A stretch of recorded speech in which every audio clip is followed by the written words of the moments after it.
Welcome everyone to Let's Talk series. Let's talk about mind and body wellness, tips and tools to prevent opioid misuse. This is the last of a four-part series. Just for a little background, we had one on April 8th. Let's talk about opioid addiction, recovery, and family support. We had one on April 15th, opioids and how to protect your loved ones. And we had one specific to teens. Let's talk about the truth about opioids. We had a great partnership with eye care on that one. And then today we're here with Let's Talk About Mind and Body Wellness Tips and Tools to Prevent Opioid Misuse. I am extremely excited about this one. What I will do at this moment is let the team introduce themselves individually. This initiative, this series is in partnership with Capital Area Human Services, which is one of many LGEs across the state of Louisiana that are under the Louisiana Department of Health. And so we cover 7 parishes: East Baton Rouge, West Baton Rouge, Ascension, East Feliciana, West Feliciana, and Iberville. And I know I'm forgetting somebody, but please forgive me. And so at this time, what I'll do is and also partnership with LDH, Office of Public Health. And so I'll allow the library to introduce, Capital Area to introduce, and Louisiana Department of Public Health, Trudy Wickham, they introduce. Okay, I'll start. Hi, I'm Trudy Wickham. I am with the Department of Health, Office of Public Health. I'm what's called the Opioid Prevention Outreach Coordinator. And I, again, serve the Capital Area region, all the parishes that Don just mentioned. I think you forgot Point Capee. That was the only one. Yeah, that was the only one you missed. So I'm really excited about being here, and thank you guys for joining us. Okay, I'll go next, I guess. I'm Vivian Geddes. I'm the Prevention Division Director at Capital Area Human Services. And we are just very pleased to offer this opioid misuse prevention series to the community. We want to thank all of our speakers and our partners in this endeavor. And we really are excited to be able to provide this information so that people will be more informed about pain management for this particular talk. And thanks again. Thank you, East Baton Rouge Parish Library, for helping us host this series.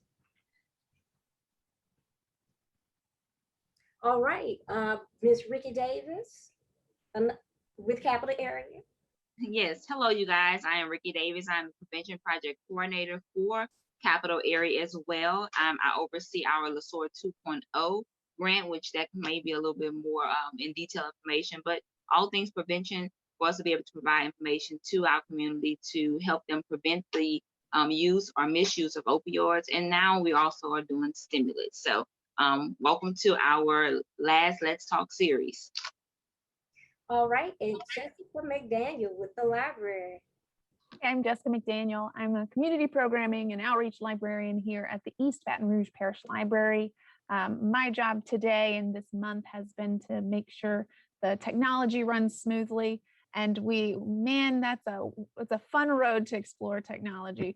So hopefully today we will be able to enjoy a smooth surface as we go at the end of this journey through opioid education, awareness education.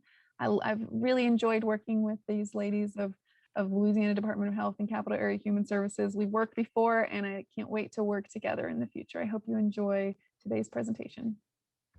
Thank you. And last but not least on the team is myself, Dawn Shanae Collins. I am another prevention outreach specialist and been with Capital Area since 2017. Really enjoy the work. I also focus specifically on opioid use prevention, use and misuse, opioid misuse prevention. And with that, let me just elaborate on, remind everyone what this particular Let's Talk is, and introduce Dr. Claire Kantrow. So just be excited that you have joined us for an engaging discussion on incorporating mind and body self-care interventions to optimize health and wellness and minimize misuse of opioid medications. Joining us today is local physical therapist and wellness expert, Dr. Claire M. Kantrow, who will provide non-opioid and non-medical options for effectively reducing and or managing persistent pain and chronic stress-related illness. And what I can tell you about what she has to say is that it does work. I share all the time as we do these alternatives to opioid presentations and education experiences that I myself have bulging disc and the struggle to wrap my head around managing chronic pain versus trying to just get rid of it. Had been more problematic than learning to manage the pain. And even Claire is going to go into taking it even a step further with mind and body wellness. A little bit more about Claire. She is in Lafayette, Louisiana. For her credentials, she has education in a BS in biological sciences from LSU, a doctorate in physical therapy from LSU in Shreveport. She's done a residency in orthopedics and practice management. She specializes in pain management and wellness. And she is a wife and mother of two of the most beautiful children on the planet, second only to Eden, Sinead Collins. And so, Claire, take it away. Touche, Miss Dawn. Okay, let me go ahead. I'm gonna share my screen here with you guys. And all right, let me just get a thumbs up from you, Miss Dawn, that you see that. Yeah, okay, good. So here we are. We're here at the last of the 4 Let's Talk series, where we're sort of bringing everything back together in trying to give as much information out there to patients and people in the community about ways they can, minimize and improve their pain experience, and give lots of tools and tips on how to take care of yourself and how to improve your quality of life and how to navigate something like chronic pain in a way that's maybe a little bit different from the normal narrative that you've heard in the medical model. And this is kind of shifting more into the biopsychosocial model, where we have honed in the biological or the medical model of here's your diagnosis, here's the medicines, here's the procedures we can do for them. But there's these 2 other huge aspects of pain and of stress and those sort of things. And that's the mental and emotional components. And so what we'll kind of tackle today, there's definitely some physical therapy type stuff that I'll talk to you about, but really kind of giving you some ideas on how to incorporate the mental and emotional component of getting some improved quality of life and improvements in your pain experience, okay? So that's a little bit about me, and that's what I look like in pictures sometimes. And typically right now in the COVID world, I look more like a hair in a ponytail with a baby on my arm. But that's kind of me in a nutshell right now. Up until COVID, I was working in a wellness studio where I was treating patients, private pay model, one-on-one. What I found was in the normal insurance model of physical therapy care, I wasn't able to have enough time with my patients for the good hands-on type stuff and the good, face-to-face education. What I kind of continued to understand is that people who have persistent pain, the issue is that they have been kind of kicked around the medical, the healthcare world without giving, any good guidance, or maybe without someone really sitting down and listening to them. So that became my top priority for patient care. And I have from day one kind of delved into understanding pain. What I realized is that every single person coming through the door to see me as a physical therapist, pain was the reason. And And so I realized that, you know, outside of what I learned in school, if I truly understood all of the aspects of the pain experience and of a person's pain experience, what happens physically in their body, but also the toll emotionally, mentally, then I could really, you know, I could do something for these people. And so that's kind of has been my passion. And so teaching in situations like this is also, you know, in addition to putting my hands on patients, my favorite thing to do is to teach patients about pain in their bodies and give them some tips and tools. So here we go. Always use this little you know, picture in all of my pain lectures, and I just wish it was so easy that we had a stabbing pain and there was a knife that we could just pull out for the patient. But what you will find today is pain, especially chronic and persistent pain, is a much more complex experience than this. But look at how confused the healthcare provider is. And I'll tell you, sometimes pain is so tricky that this is where we feel sometimes as healthcare providers. But we're hoping not only to make a dent, you know, us as kind of, you know, pain warriors, people who are out there trying to teach people, is that we're getting out in the community, but we're also teaching healthcare providers how to address pain with their patients and clients, and not in this tunnel vision approach of we go straight to medicines and procedures. So here's a little overview of what we'll cover today. And just as a side note, I'm normally a very discussion style presenter. I love to hear comments and questions and stuff, but because we're sort of in a time constraint, what I'll likely do, I'll stop in between each of these little segments and I'll see if there's, you know, any confusion. But if not, if we can kind of save the questions for the end, that would be great. That way, if people need to exit, at least they hear the full meat and potatoes of what we're presenting today. So here we go. We're going to talk a little bit about pain neuroscience education. This may be the first time you hear these words put together, but it's essentially what you're doing here. You're learning about the pain experience. You're learning about what your system does in response to threats, in response to dangers in your environment. And what we have found as pain researchers is that just understanding, just hearing and learning about our pain experience lessens our pain experience. It improves our quality of life, and it lessens the threat of us not knowing why we're in so much pain or what our body's trying to tell us.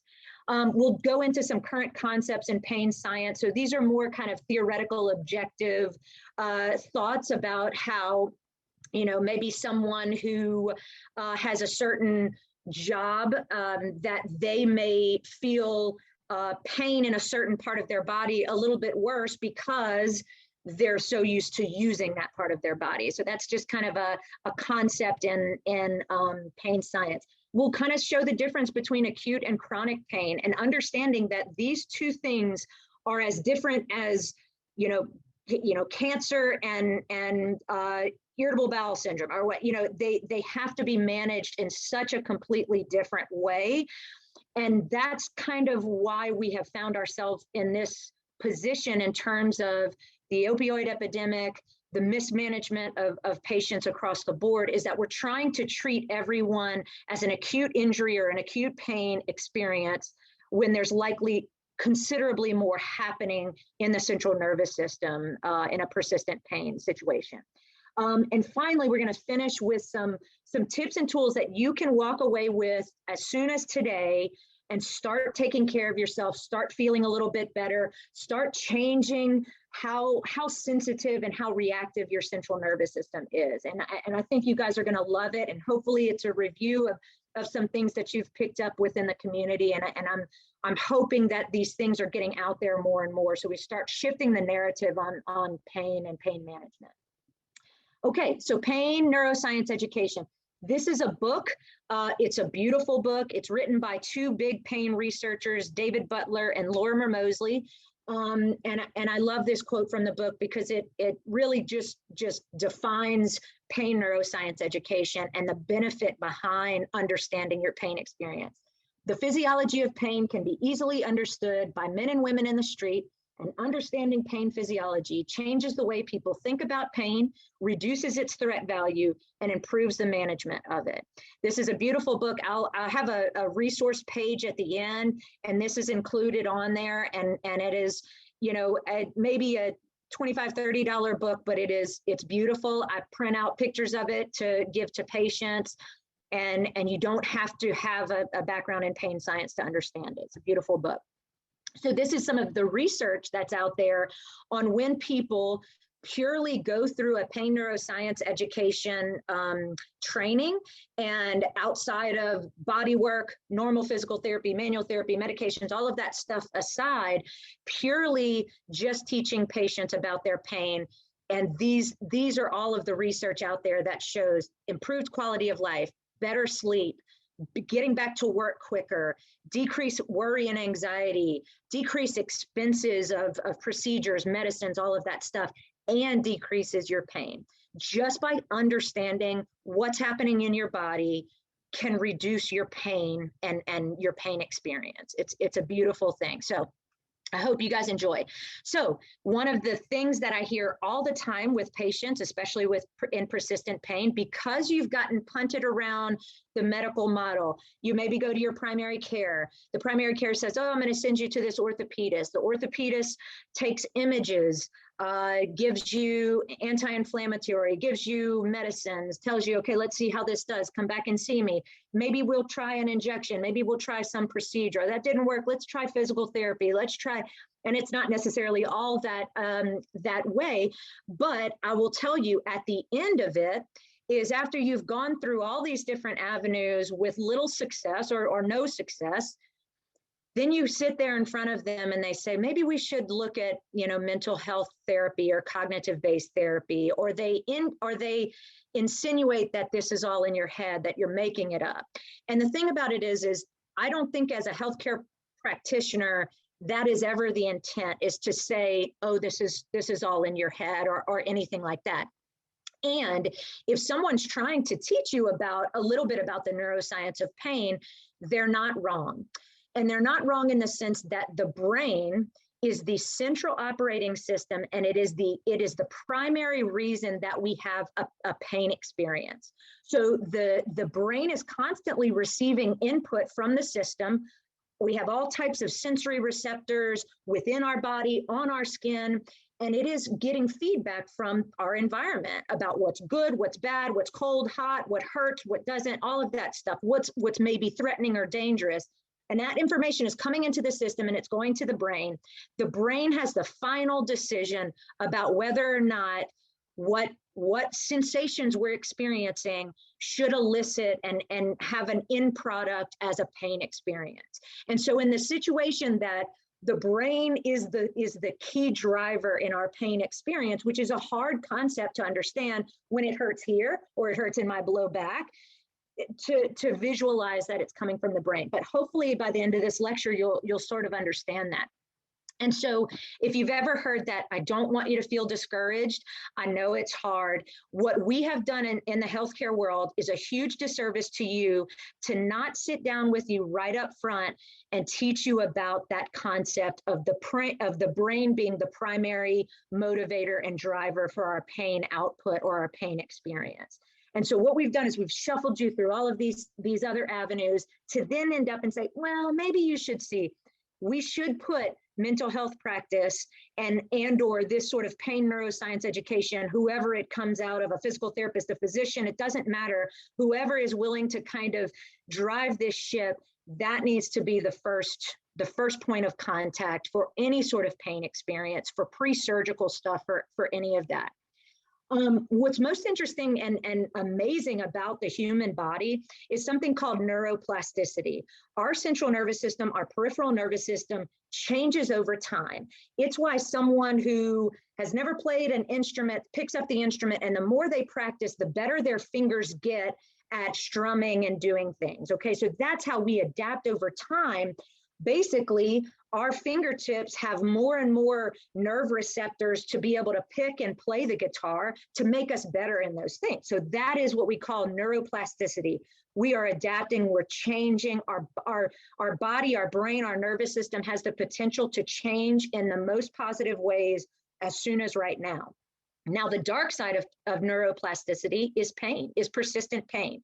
And what we'll understand is that the nervous system, I mentioned kind of sensory receptors that take it up the spinal cord to the brain, all of those systems can become more and more sensitive to a threat or a sensory experience to make us better at attuning to pain or better at attuning to a threat. Okay, so this is the dark side of neuroplasticity. But the positive thing and the take-home message today is we can start changing the sensitivity of our nervous system as soon as today by starting to put these tools into place.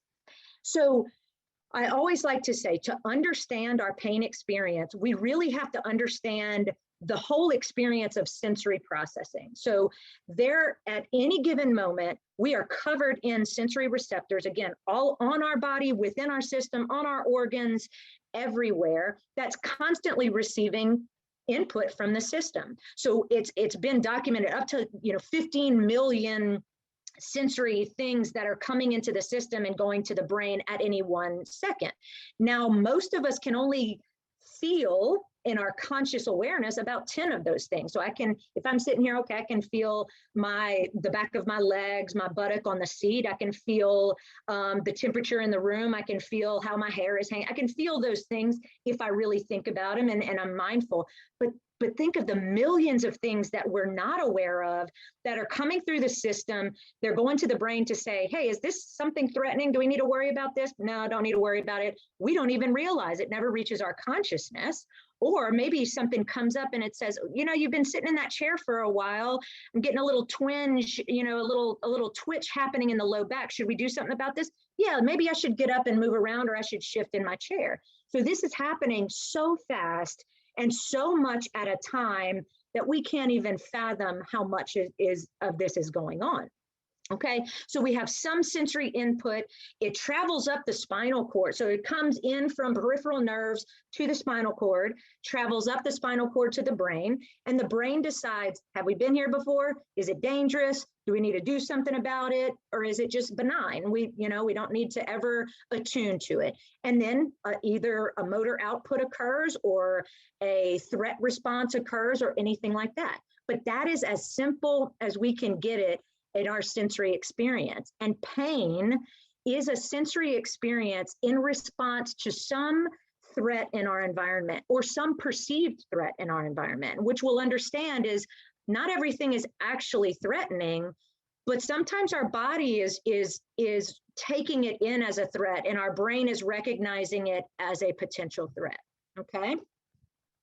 So lots of types of sensory receptors. Thermoreceptors for temperature changes, chemoreceptors, mechanoreceptors, chemo for different chemicals or virus particles or anything that's going on in our system. This is why when something is inflamed, and inflammation is a natural part of our healing response, if we get a cut or an injury, this is why we can have some pain where it's hot, swollen, and inflamed, okay? Mechanoreceptors, so any type of changes in mechanical stimulus to our system. So we have all these all over our body. We also have right next to these guys something called free nerve endings. Free nerve endings they used to be considered our pain receptors. They're not actually sensing pain, but what they are sensing is a level of stimulus, whether it's temperature, chemical, or mechanical, they're tricked on at a level that seems noxious. That seems like this is too much pressure for this system to just be benign. So those free nerve endings, which travel very quickly to get that message up to the brain. Now, recognizing the whole function of our brain is survival. We want to survive. It's survival and path of least resistance. We want to be happy, we want to be comfortable, but we want to survive. So that is such a good thing that we have in our system is these free nerve endings, when they're triggered, they go and carry the message much quicker than these other receptors carry. Okay, so these free nerve endings are activated along with any of those other receptors when a noxious level or when like a threshold level of stimulus is reached. Okay, so then what happens is two things. So that message gets taken by a peripheral nerve to the spinal cord. And at the spinal cord, two things can happen. One is a withdrawal response. Okay, so if you've ever touched a hot pan, and it comes right back. So that is a reflex at our spinal cord level. Okay, that message hadn't even gotten to the brain, but something reflexively is telling me, get back. Okay, so this goes back to as babies where we have these reflexes that are for survival, and so that's one of those. It's the same thing as if I step on a nail or a rock or a glass, I'm going to pull my foot back just like that. So the second thing that can happen is that message gets carried up the spinal cord via a second type of neuron, and it goes into the brain. First, it goes to the thalamus, then the thalamus takes it up to the cortex. So then that's what happens. So then there's further processing happening at that moment in the brain. And again, none of these messages say pain, but what they say is, hey, there's some temperature changes, or there's some chemical changes happening, or there was a noxious level of mechanical stimulation reached in your thing. Now that's a hard thing to say. So it's much easier to say, okay, I got a pain message coming up to the brain. The brain at that moment is going to decide, have we been here before? Was it dangerous? Is it dangerous now? What's my emotional lability right now? Am I super stressed or anxious about something? Did you guys notice that when you're more stressed and anxious about things that are outside of your pain experience is a little bit worse?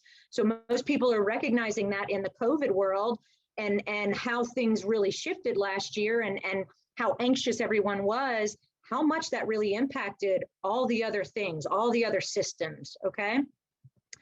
And I think so at that moment when it reaches the brain, the challenge of the system is to construct the most reliable, most sensible story of all of these messages that are coming in. And the hard thing about that is that sometimes the messages get a little bit tricky. Sometimes our system has adapted in a way that's sending a more volatile, threatening message than is actually happening in the tissue, okay?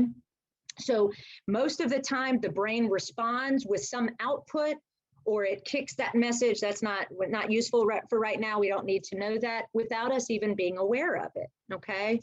But it's a lot of reflection on past experiences. I think, yes, in my next slide. So, this is I took this out. This is really kind of a current concept in pain science, but I took it out because it's so important to understand all of the things that make you uniquely you.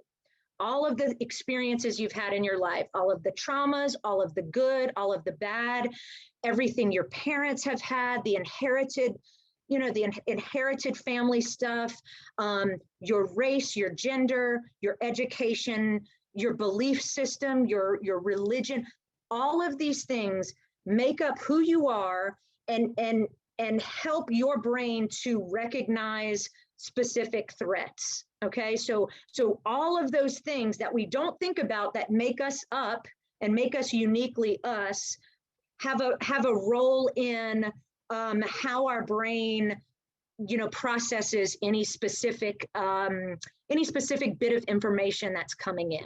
Okay, so that's really important to understand. So someone who, I was a highly anxious child, type A personality, that's a little, those types like me are a little bit more reactive to threats in my environment.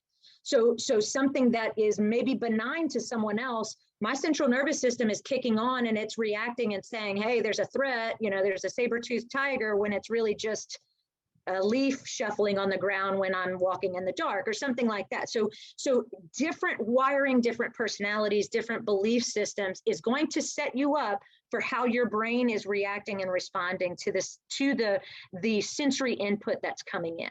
Okay, so really, really important to know that. I give the example of if we're all on a bus together, okay, and we're all sitting the same way, we're buckled the same way, the mechanism of injury, we get, rear-ended, and we all, have the same whiplash type experience. we're all going to come out with a very, very different presentation, even with the same stimulus happening. And it's because of all of our past, everything that makes us who we are, okay? And so again, the brain is the thing that says, okay, I need this output, I need this reaction to occur based on the sensory input that's coming in. So the brain is what triggers an immune response or a healing response, or oh, we need to fight or flight, we need to run for our lives, so I'm going to have the endocrine system dump cortisol into the system. So the brain, once it gets the message, it decides, okay, what do I need to do about this? And it elicits that response. So it triggers all these different systemic responses based on the perceived beliefs of everything, you know, that's living within my own system. These are the two that I like to kind of hone in on the most. The sympathetic nervous system, another more layman's terms would be our fight or flight system, okay? So there's two parts of our autonomic nervous system. The sympathetic nervous system, this is our fight or flight, increased heart rate, increased blood pressure, the blood glucose goes to our muscles. We are ready to fight or run for our lives, okay? This is our threat response. The other side of the coin is the parasympathetic, and the layman's terms is rest and digest. Parasympathetic, our human design was designed to stay in the parasympathetic, rest and digest, calmed central nervous system for up to 95% of our life. Just in moments of crazy threats, we go into that sympathetic drive to run or fight for our lives, and then we should come right back down to baseline. The problem is that we cognitively sophisticated humans, that's a quote from a wonderful book called Why Zebras Don't Get Ulcers, but we cognitively sophisticated humans don't have the capacity to forget. So they tested the blood hormone levels, the stress hormones in a zebra who 10 minutes ago just was chased by a lion and managed to survive. And 10 minutes after that experience, and a lot of times they do shaking or they release their stress response in any way once they've succeeded in fighting off or running for their life, their stress hormones are back down to baseline. Okay, so we as humans, we don't have that luxury, but we can with some of these tools. As we put these tools into practice, we can get ourselves back down to that parasympathetic baseline so that when we're reacting to the next threat or stressor in our environment, we're not reacting from up here, we're reacting back down from here. So we'll get a little bit more into that. The other big component of that kicks on in our system, and that is very meaningful to me as a physical therapist, is the musculoskeletal system. So we have this global muscle tension response that occurs in response to a threat. Now, the interesting thing, and I'll get a little bit into this, and this is kind of a quick side note, but this is why when you have pain or when you're in a stressed experience, you get tense in some muscles, and those muscles get trigger points, and then those trigger points cause headaches or pain or other things. So this is an element that I always like to include, not only for my background as a physical therapist, but it's also an important way to do some of these self-releases on these big tonic dominant muscles to help to downregulate the system. So we're wired, when we're developing in utero, we're wired with these two distinct groups of muscles. So there's above 200 individual muscles in our body, but it's much easier to think about them in these two separate systems. One side is this very dominant tonic flexor system. This is the system these are the muscles that pull us into fetal position.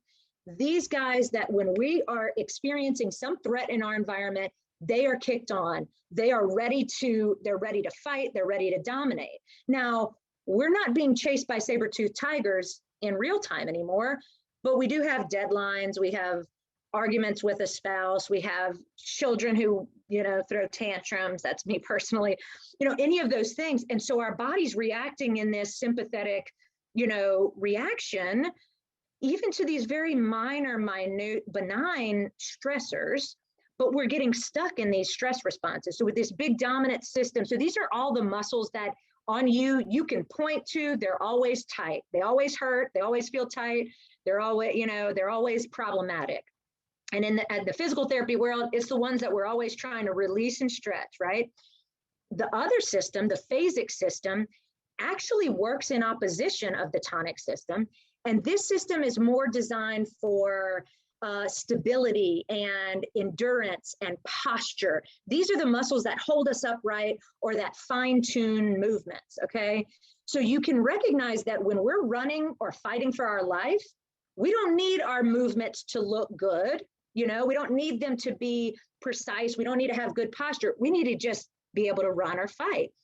So the problem with that is that we get stuck in these systems. So most of us I always say we're all navigating our world in varying degrees of fetal position based on how stressed we are, how many traumas we've had, all of that stuff, and how much pain we're in.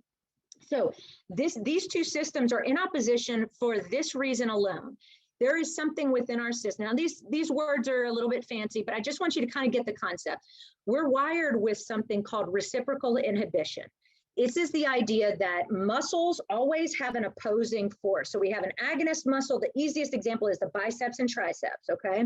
So when an agonist muscle, or when a muscle is contracting, its opposing muscle, its antagonist, has to shut off. So this is part of our survival, to be able to eat, to be able to walk or move in these reciprocal patterns. For our survival, reciprocal inhibition exists to where when one side of the joint is contracting, the other side has to shut off, which is why we end up with these tonic phasic systems. So the problem, though, is when we're living in this heightened state of sympathetic drive, we're stressed all the time, we're in pain all the time, then we're constantly on, the tonic muscles are constantly on, they have trigger points, they're tight, they're wreaking havoc, causing all this pain. And the phasic muscles, which are supposed to hold us upright, keep our movement patterns good, keep our joints in good position, are turned off, okay?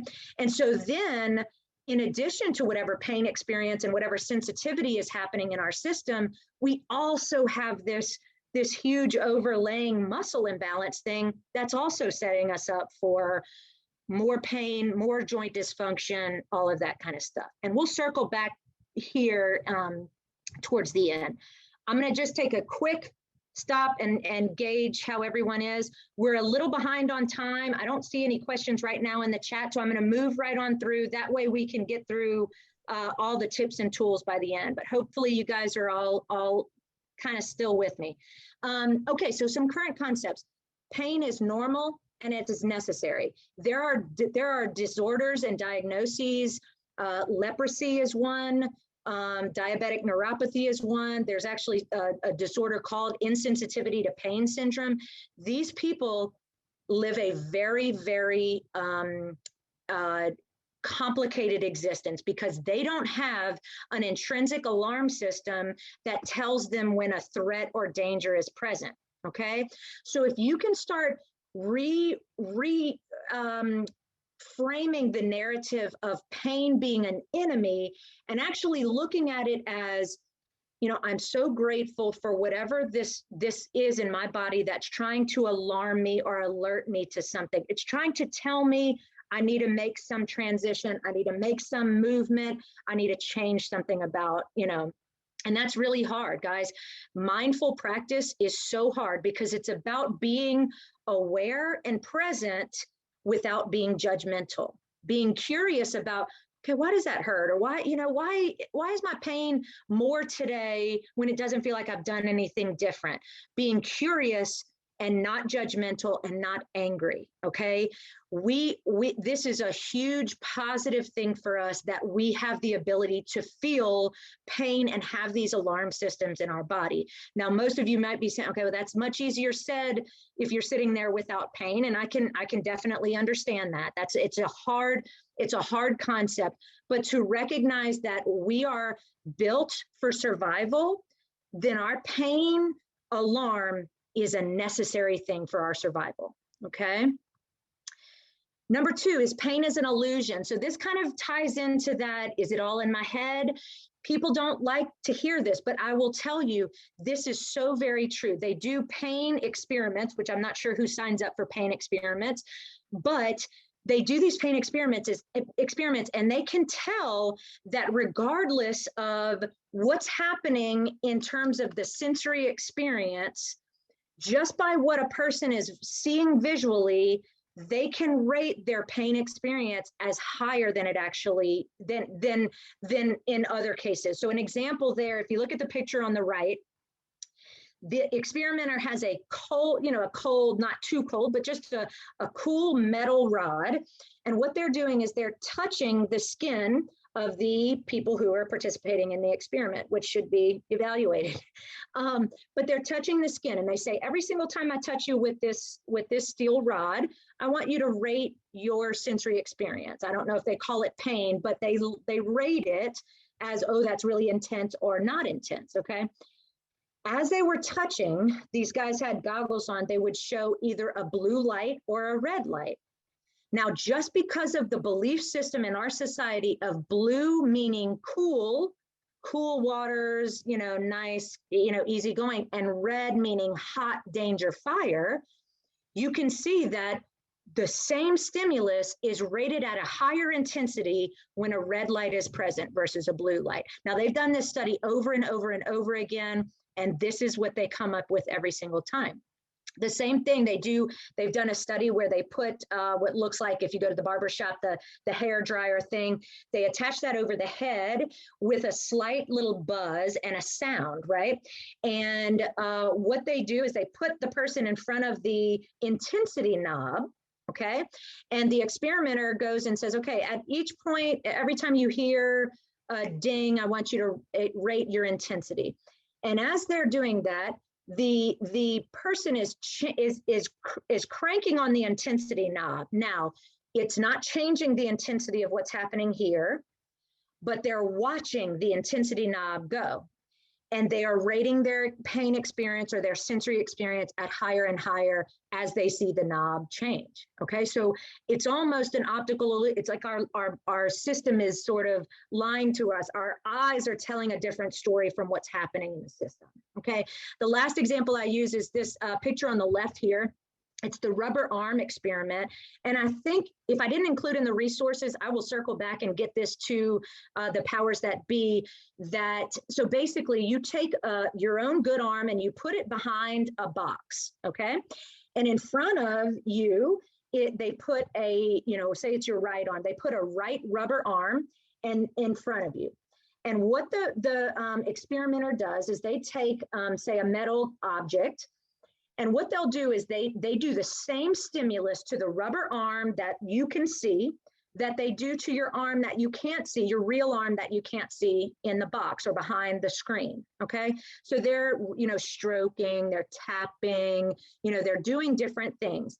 At some point, your brain starts to, can only see the rubber hand, but it can feel what's happening behind the screen.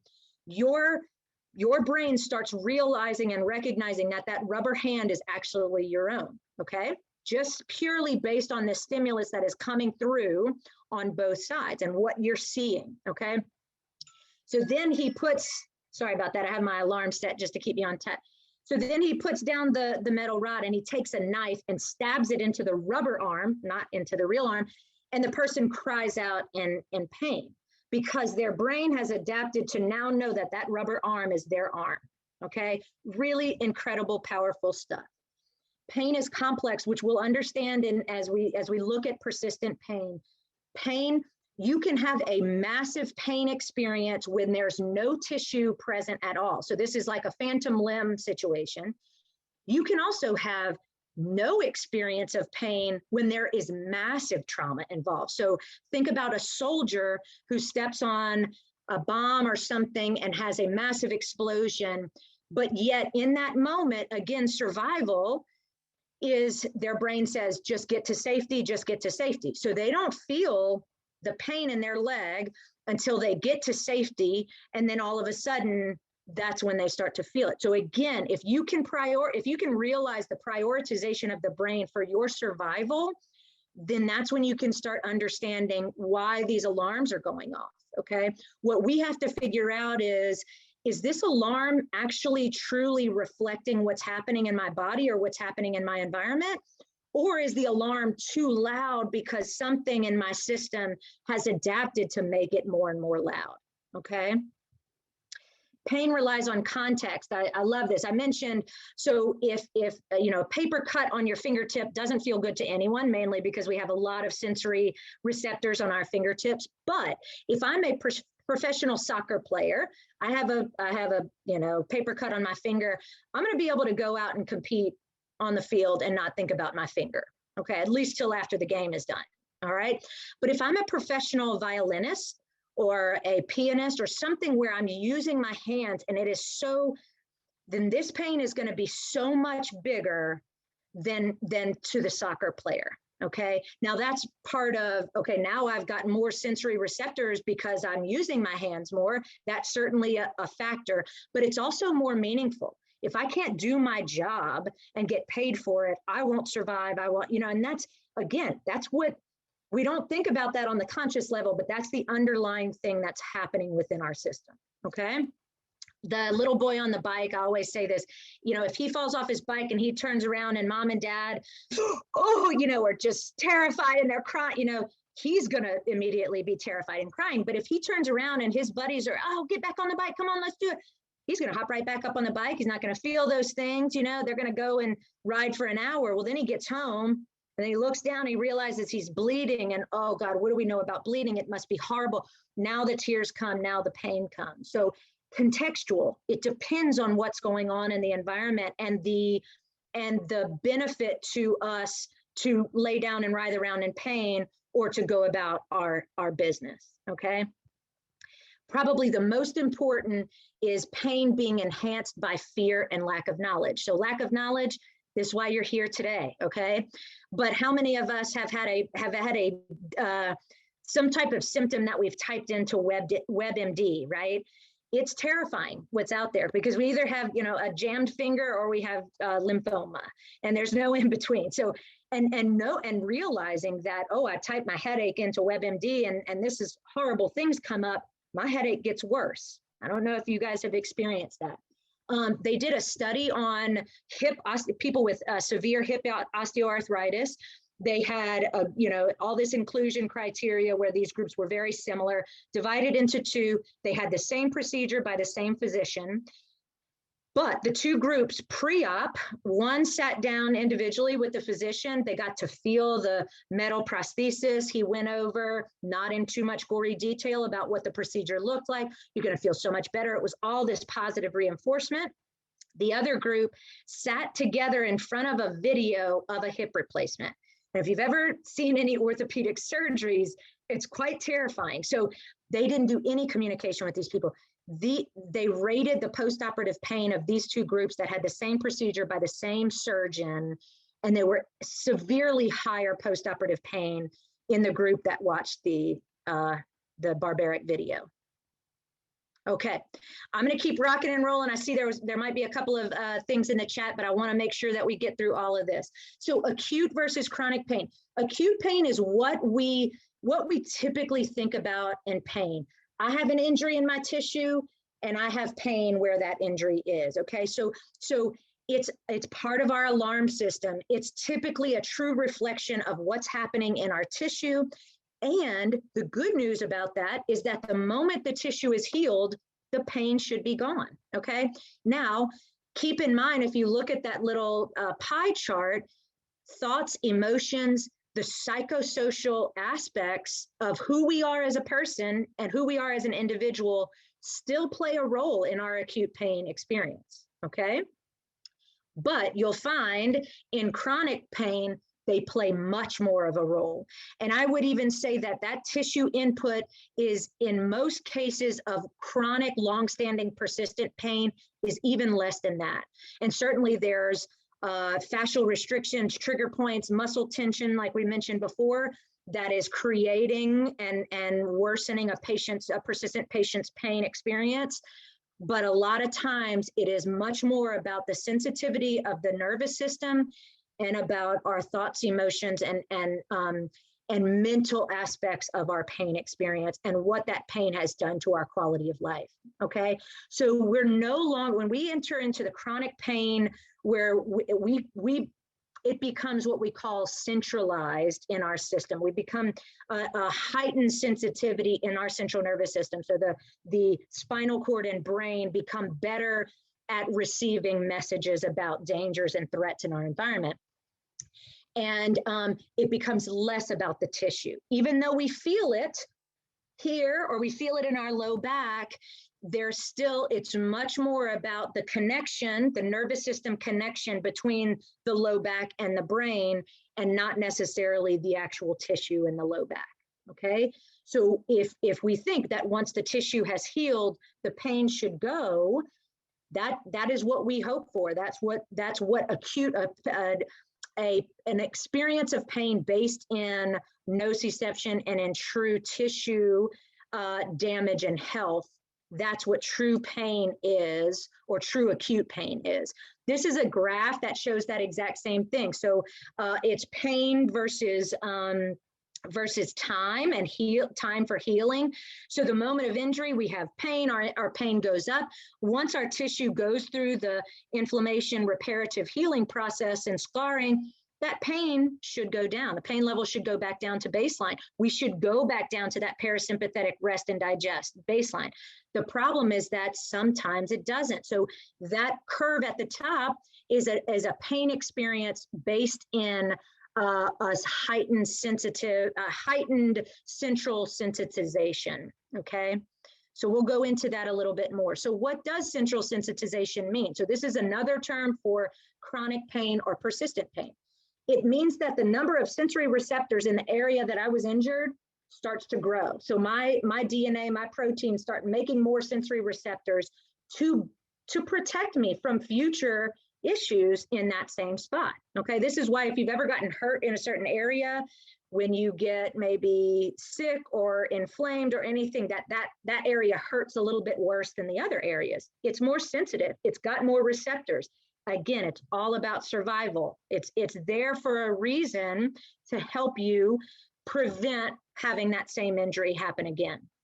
Okay, so then the number of nerves that are carrying the message to the spinal cord, those also get more sensitive and become better at carrying that message. Then the receptors in the spinal cord and the receptors in the brain also, there become more and more of those. So our system, the input from this area right here through and up to the brain becomes better and better and better at recognizing what's happening out there. Okay, so that's where it gets really tricky. And then it becomes no longer a true reflection of what's happening here, but rather a heightened sensitivity to protect us from what's happening here. And two things occur when that happens, when we have a sensitized system. One is something called hyperalgesia. It means that something that was maybe mildly uncomfortable is now really uncomfortable. Okay, so a lot of patients with persistent pain will say that, oh, I can't even have somebody, gently touch or massage my low back because it hurts so much. Or allodynia, which is something that is totally benign and wouldn't be painful to anyone, is now being experienced as pain. Okay. This is another concept that kind of comes back in the end when we're working on the tips and tools, is this idea that the virtual body, so we have a sensory mapping of our body on our brain. So this means that when I flick this fingertip, there's a certain part of my brain that lights up on imaging when it does that. So we have all of our body is mapped out on our brain, okay? What ends up happening with a central sensitization is that the areas that are near each other on that sensory map start to smudge a little bit. They start to blend. This is why patients, and you may feel if you have persistent pain yourself, this is why it feels like it's no longer located in this one spot where it started, but man, I feel it all the way up in this area. I have a great picture. So these are two patients of mine. The one on the left is a post-operative hip, and she has one little X of pain right on her hip. And then the one on the right is a person who is experiencing persistent pain. She has fibromyalgia. She can't even conceptualize with an X where her pain is. It's blends. Okay, so that's what we call a smudging of that somatosensory cortex. Things start blending. Now I can't even localize where exactly my pain is. It just kind of feels all over. And some of you can probably really resonate with that as well. This circles back to the idea of emotional thoughts, the psychological components of what's happening in my life, my reaction to my pain experience, my reaction to my injury, and how this goes round and round and can really feed negatively off of each other, okay? When we are in pain or stressed, we don't want to move, which makes our body more appear like there is more of a threat. When we're deconditioned, we don't sleep well, we become depressed, it affects our mental and emotional, all of these things, and they all perpetuate the same sympathetic hypervigilance that creates more and more sensitization of our nervous system, okay? So this is why all these tips and tools that we're going to talk about are going to help bring everything together, not just the actual tissue where you feel pain or muscle tension or trigger points, but the whole system. How do we downregulate that central nervous system? So this is a little graphic, and I'm going to skip right over it because it's easy to follow, and I want to make sure to get to the tips and tools, but it still says the same thing and how we circle back to pain by the way our body is designed to respond to pain. Okay, so what are our tips and tools for mind and body wellness outside of use of medication and medical procedures? What we just did today, pain neuroscience education, get your Explain Pain book, or I listed in the resources some videos on YouTube about, you know, understanding pain. There's Lorimer Mosley, who wrote the book, also does a TED Talk called Why Things Hurt. All of these things, start absorbing anything you can about why your body responds in certain ways. And I guarantee you, you're going to start being able to take a breath and not be so terrified of your pain experience. Okay. And I have here, you know, again, this should be our first line of defense. It shouldn't be the last thing that we come back to after we've tried all of these different things. Okay. But what about medication? Well, medication matters in specific scenarios. So a person can have pain due to inflammation. Anti-inflammatories work great.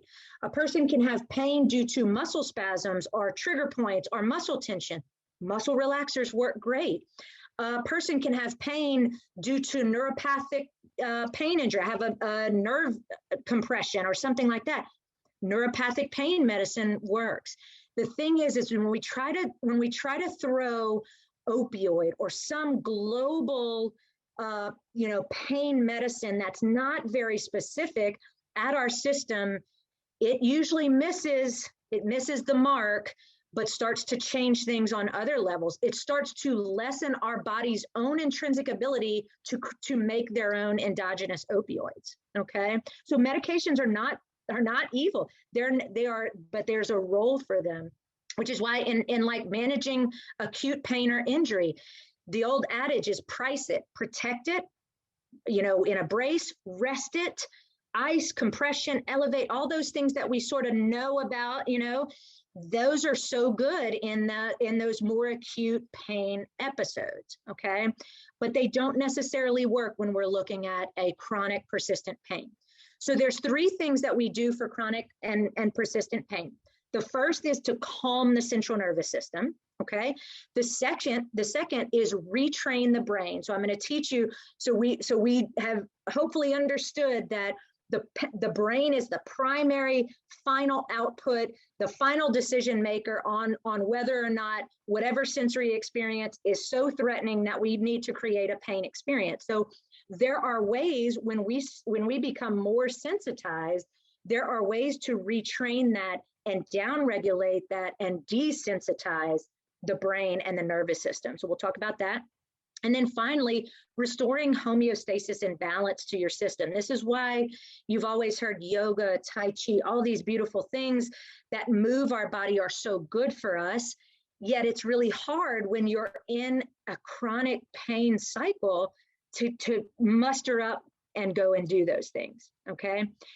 All right, so calming the central nervous system, reduce stress in your life where you can. It's not always easy. If I'm caring for a loved one who's sick, or if I, there are stressors in our life. I have 2 young kids that we cannot get rid of, but we can change our stress reactivity. We can change our stress resilience by putting these other things into practice.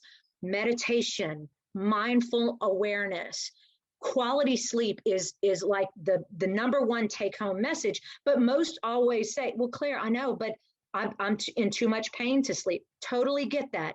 But if you can create a sleep schedule and a good sleep hygiene, that regardless of what your pain is doing up, down, you're still able to dip into some really quality sleep, that's going to be amazing and huge. Connect with nature. That's another thing. I mean, this idea of grounding, laying in the grass, putting your feet in the grass, putting your feet on the earth, and really reconnecting with sort of the gifts that God has given us. Mindful and meditation practice. I know there's a lot of fear and people are pulled away from the word meditation, but I always say, if you're religious and you're prayerful, that's meditation. Meditation can look like anything. You don't have to sit in a meditative position quietly. You can go for a walk with your dog and notice the trees, notice the birds. It's just about being mindful and present where you are in any given moment. There's a beautiful thing that I like to fall asleep to. It's called yoga nidra, which is called, it's like yoga sleep, but it's essentially that's a picture of a gentleman who's doing yoga nidra, where you're taken through a body scanning guided meditation. And even if you don't like that, I fall asleep to guided meditation for sleep, guided meditation for anxiety, guided meditation for healing, whatever it is. And even if I fall right asleep, those things are going on that my subconscious brain is still taking in. That's a beautiful thing. Breathing exercises. So the number one tool that we have in our body is the vagus nerve, that can pull us down from a place of highly reactive sympathetic nervous system back down to parasympathetic rest and digest. And the way we activate the vagus nerve and to boost the tone in the vagus nerve is with good diaphragmatic, gentle breathing. Okay. So lots of good, the diaphragm will the vagus nerve pierces through the diaphragm. So when we contract and relax and do that good belly breathing, we're essentially massaging that vagus nerve to pull us back down. So everyone has probably heard, okay, when you're stressed or when you're anxious, you need to take some nice deep breaths. That's what that is. So if your breaths are coming from your neck and shoulders, not so good. If you can put a hand on your belly, always put a hand on my belly and my chest, and start directing that breath through to the belly, the lower hand, to kind of start calming the system down a little bit. Grounding practices, like I said, getting with the earth, doing things that you love every day. The pure essence of joy, the sensation of joy, always downregulates our central nervous system. So if you can carve out 5-10 minutes a day to do something you love, connect with nature, turn that right brain on, play music, cook in your kitchen, read a book, whatever it is, going to be different for everyone. Make sure to do that. Okay. That is essential. So the second part is that retraining the brain, okay? So the first thought is a group of tasks called graded motor imagery. And it's this idea that when we talked about the smudging of the somatosensory cortex, where things start blending a little bit, a lot of times patients who have persistent pain will start to not be able to discriminate between left and right sides of the body. So there's an app on a phone, there's flashcards that you can get, and it's pictures of, say, if you have complex regional hand syndrome complex regional pain syndrome of the hand, the flashcards are all of hands doing different things. And you flash through and you say, that's a right hand, that's a left hand, that's a right hand. And it's a way to crisp up your somatosensory cortex. It's a way to get rid of the smudging and reestablish the really defined spots in our body. So that's what laterality and discrimination is. They even have it for low back, where they show pictures of patients bending certain ways, and you say that's bending to the right, that's bending to the left, that, you know, forward and stuff like that. So that's something that you can look up, is laterality and flashcards. Motor imagery is purely imagining and visualization of a task. If it hurts me with my chronic low back pain to get up out of a chair, then I'm going to sit, and as almost a meditative, I'm going to visualize myself getting up out of a chair with smooth movements, with no pain. And you're going to do that over and over. They have done this. Performance athlete people do this all the time, this visualization, to change and downregulate the sensitivity of the nervous system and of the brain. So visualizing yourself doing tasks and it not being painful, huge component. It seems so small, but it is so, so big. Mirror therapy is another thing that you may have heard of. So with chronic, you know, hand pain or foot pain, or with people who have phantom limb pain, you put the involved or painful side behind a mirror, but then you put the good side in front of the mirror. And so then you're watching your good hand and the hand in the mirror, which looks like an opposing good hand. And you're doing tapping, you're, you know, doing putty, you're doing different stuff with your hands, while the, you know, bad side is behind the mirror. I don't like to use that word. Bad side's behind the mirror. And what's your brain? It goes back to that picture of the pain is an illusion, and your eyes can tell a really different story. You're watching a good left hand and you're re-crisping that area of the brain. Okay. So that's what mirror therapy is. Pacing or graded exposure, let's take the example again of the getting up out of a chair makes my back hurt. Breaking down that movement pattern into component parts allows them to be much more doable. Most of the time, when we go to do a task and we get that split second of pain, that is purely an alarm and not that there's actually tissue damage. What it is that our brain does not recognize that movement anymore because we haven't done it. So it sets off an alarm and says, oh, whoa, whoa, whoa, what are you doing? We haven't done this, stop that, you know? So what you do is instead, so if I'm getting up out of a chair, the first task of me getting up out of a chair is to bend myself forward in the chair, okay? So for about 10 to 15 reps in a nice, slow, controlled manner, I'm gonna lean forward in my chair and come back. Lean forward in my chair and come back. So those first couple of times you do it may get a little jolty, but what you'll realize is that once the brain re-recognizes a movement pattern, that is diffused instantly. So you start to feel better. Then the second aspect of getting up out of a chair is maybe I just lift my buttock up and then right back down. So then now I'm leaning forward, lift my buttock, and then right back down. So you're breaking down a task into doable component parts, and you do them really rhythmically in a nice, slow, controlled manner to sort of dust the cobwebs off of your brain, to show your brain and your body that you can do a specific activity without it mounting a massive alarm response, okay? Graded exposure, such a beautiful, amazing thing. And finally, for chronic and persistent pain, we say restoring balance to the system. So lots of movement type of exercises, aquatic that are always very low impact, but very restorative in nature. Yoga, Tai Chi, aquatic therapy, walking, anything that you're doing that elicits both sides of your body in a really productive way. So most of the time when we're in a persistent pain, our body is winding up in these really restricted patterns. So people say, oh, I can sit like this, or I can lay like this, but I can't like that. So your job is to, again, kind of like the graded exposure, is to start exposing your body through those restricted areas that your brain has sort of forgotten about because they're so painful, or we didn't want to do them, or we were afraid that they were causing more damage, to recreate some ability to move well, fluidly, and have your tissue just really back to that really balanced and homeostatic place.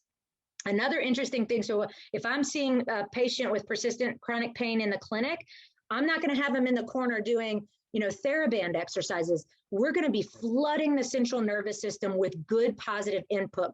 So lots of balance training, things that are so benign and really subtle and gentle, but that gives so much good positive feedback to the system. The idea is to flood the system with good input and not that painful, threatening input. Okay. So those are some examples of the restorative. And I'm so sorry, I know we're a little bit behind, but you made it to the end and you got to see my precious little one. Did I not tell you I have the 2 cutest babies in the world? Okay, I am gonna quickly, okay, here's my resources page, which I'm gonna leave up for you guys. And I believe Jessica uploaded the presentation for you guys to have access to. I want you to have this information.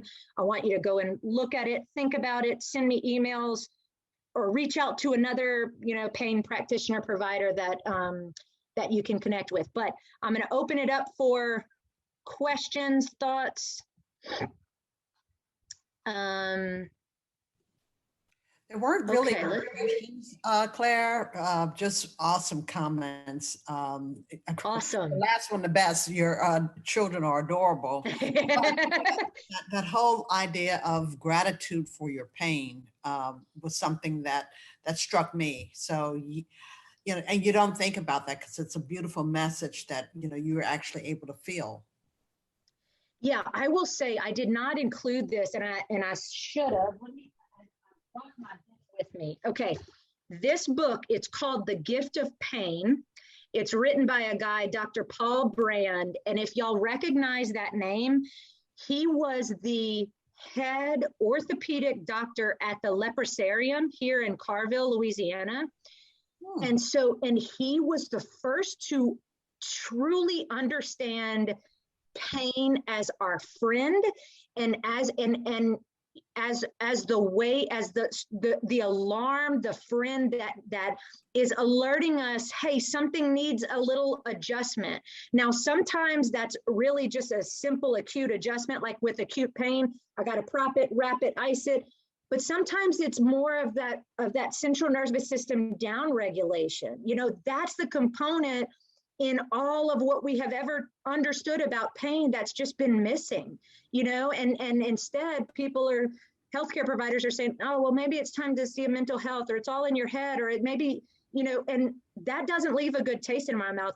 But if I can say, this is telling me about something that is happening within my system, if we can get back to that place of just mindful awareness and just saying, look, I know you're trying to tell me something, what can I do? And start working through some of these mind-body wellness tools, you will see a huge improvement of your pain experience. That's not to say your pain will go away, a chronic low back pain from a severe trauma, however long ago.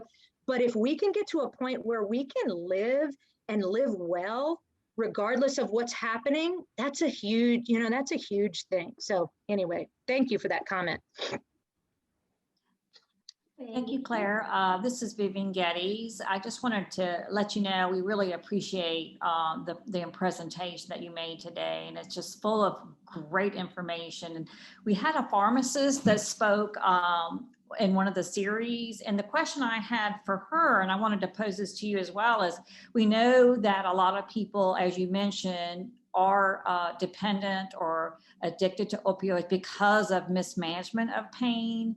Can you talk a little bit more about if someone has this problem with opioids, what would be their next steps in terms of being able to manage it more effectively, and also understanding that opioid management has to be a graded kind of thing, so could you talk more about that? Yeah, and look, I mean, I will say that is, as a physical therapist, that, kind of the weaning of medicine and even medication, prescription recommendation, because I get that question a lot, and I don't necessarily have the answers for that. But much like addiction, much like an experience of chronic pain that we're trying to downregulate, it goes back to two things. It goes back to finding a true source of that pain. that I'll tell you is not always physical. It's not always from a physical trauma. It's not always from the physical trauma that we had that we think it's from. You know, there's so many layers. There's a beautiful, he's a retired physician. His name is Gabor Mate, and he is an addiction and trauma specialist and stress specialist. And he ties all of this in together very nicely. And you know, he talks about the idea of a, you know, having an addiction, which we all have. He defines an addiction not as, oh, you're addicted to a highly addictive, you know, substance like a drug or alcohol or this or that. He's like, look, those, he says, why, if the thing is addictive, if the drug is addictive, then why isn't that every single person who has had an opioid is not addicted, right? So there's more layers and more levels to it. And he has his book, and he's got lots of YouTube videos, but his book is called In the Realm of Hungry Ghosts. And he talks about addiction and recovery. And it goes back to a lot of the things that I presented on in the regulation of stress and in the mindful practice and in the finding the source of the original pain, the original trauma. He always ties it back to either chronic stress or an adverse childhood experience, which that can be something very major, or it can be something, you know, that I had parents that both worked out of the house and I had to, you know, go on my own. You know, it can be sort of a longstanding psychological stressors, or it can be a major event, but that's typically an underlying thing. And I will tell you, and this, you know, I don't want to catch any flack for this, but I think I mentioned to you, Vivian, that I started doing and studying stress and stress management because that was getting me more accomplished with my chronic and persistent pain patients than what I was typically trained in as a physical therapist. And what I was finding is the layers of mental and emotional stressors and traumas and things that exist with someone whose body and system reacts so significantly to maybe a physical stressor or injury, that's where it's all connected. And so there is a huge component of that as well. But if you are someone who is navigating, trying to get off of all of these tips and tools should be a great adjunct to doing that, but also getting in the presence of a wonderful mental health provider or an addiction specialist, a recovery specialist to help take you through those things. But anything that we presented today is going to help improve any aspect of your life, having to do with pain, not having to do with pain. You know, it's just about being a better human, you know. Thank you, Claire. And I appreciate you talking about, you know, the whole connection between mind and body. And I just want to mention to the viewers who are on the call today that Capital Area Human Services is a behavioral health services, one of the districts within the Louisiana state system. So we want to make sure that people reach out. And as you mentioned, you know, look for some professional help along with some very, very talented physical therapists like yourself. Yeah. And look, you know, I would love to say that, you know, my profession is the best at all. It doesn't matter.